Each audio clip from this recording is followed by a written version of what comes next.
We were in Dresden at the transparent factory.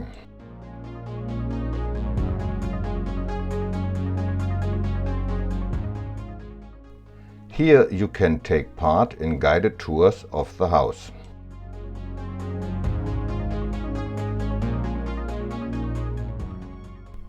In the factory you can get to know the latest vehicles.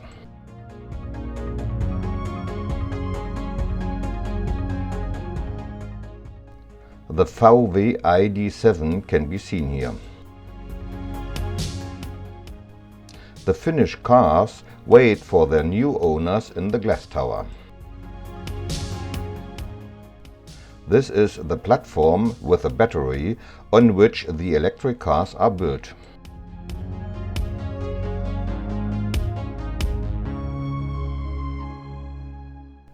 Filming was not allowed in production, so only pictures from the outside.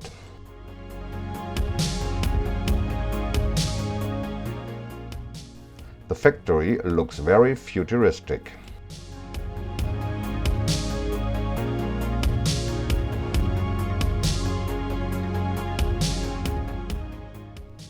The very glasses gave it its name. The visit ends with the last view of the tower. That's it. Greetings to everyone wherever you are.